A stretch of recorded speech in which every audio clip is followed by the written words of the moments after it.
Hello everyone. अगर आप जनवरी 2025 exams दे रहे हो तो this is something important for you. I am assuming कि बाय दिस टाइम, अभी ये अक्टूबर मंथ है, बाय दिस टाइम आपके लेक्चर्स तो कंप्लीशन हो गया होगा and you are on the mode of your self study.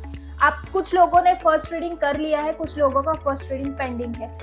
आपका जो भी स्टेटस है अभी आपके सेल्फ स्टडी में, I am here to give you one important guideline with respect to which आपका स्टडी प्रिपरेशन अगर ये लेवल पे है तो वो नेक्स्ट लेवल जरूर चला जाएगा। So guys, it is about writing practice. भले आप फर्स्ट रीडिंग कर रहे हो, आपका एक रिविजन हो चुका है, जितना नॉलेज ग्रैब करना आपके लिए इम्पोर्टेंट है, इक्वली इम्पोर्टेंट है कि आप उसको पेपर में कैसे प्रेजेंट करते हो। मे बी आपको कंसेप्ट सारे पता होंगे, but what if you are not able to present it in the paper properly, क्योंकि फाइनली तो आपको जज आपने जो लिखा है उसके बेसिस पे किया जाता है। So guys, I am here to give you the information with respect to our portion wise test series which is starting from 11th of October for January 25 examinations।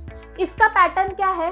50-50% syllabus पे पहले 2 टेस्ट होंगे, फिर entire syllabus पे 2 test होंगे, तो subject wise आपके 4 paper होने वाले हैं। नाउ 50-50% सिलेबस पे क्या क्या है? इट्स अ एक्सक्लूसिव टेस्ट, मतलब सिलेबस आपको दिया जाएगा, वो पढ़ना है, उस पर टेस्ट देना है। Now, how it is going to help you in your study preparation or achieving good marks in your examination? Firstly, एक तो टारगेट ओरिएंटेड आपकी स्टडीज होंगी, क्योंकि आपके सामने टारगेट है कि by this time I am suppose to finish this chapters. Okay, तो टारगेट ओरिएंटेड स्टडी होगी। दूसरा, जो चैप्टर्स लिस्टेड है, जैसे कि फॉर एग्जांपल 10 चैप्टर है, वो 10 चैप्टर पे आप राइटिंग प्रैक्टिस कर रहे हो, which is going to help you master each and every topic. So दूसरी चीज है कि आपका थरो रिविजन होने वाला है with respect to writing practice और giving portion wise test series. तीसरी चीज है एग्जाम प्रेशर। 1 डे बिफोर मुझे क्या क्या कवर करना है, how am I suppose to allocate my time to each and every particular chapter. इसका जो मॉकिंग है वो आप बहुत अर्ली स्टेज में स्टार्ट कर रहे हो, जिसकी वजह से ये आगे जाके आपको कोई भी दिक्कत नहीं देने वाला है with respect to anxiety, fear, facing of examination, everything. So all these factors are been taken care of जब आप early in your self study preparation start करते हो लिखना। चौथी इंपॉर्टेंट चीज ये है कि जैसे ही आप लिखते हो, before we experts analyse your paper, you analyse it yourself कि यार मैंने तो ये चैप्टर पढ़ा था, बट जब पेपर में आया आई वेंट ब्लैंक, तो मुझे ये चैप्टर फिर से पढ़ना चाहिए।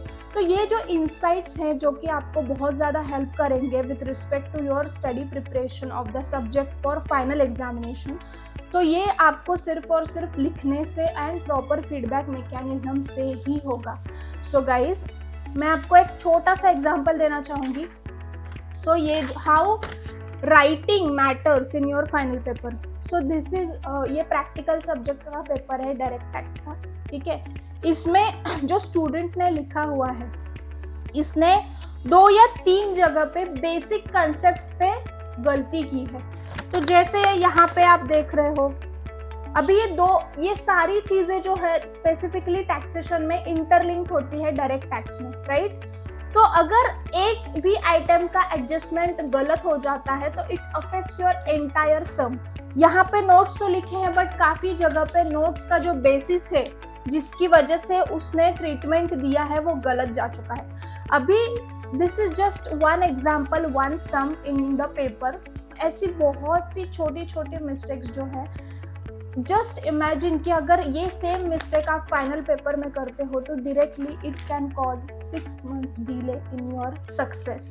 सो guys, be smart, writing practice को इम्पोर्टेंस दो, and do join our test series which is starting from 11th of October. To know more, you can visit our website vsmarttestseries.com, or you can call us or WhatsApp us on the numbers given below.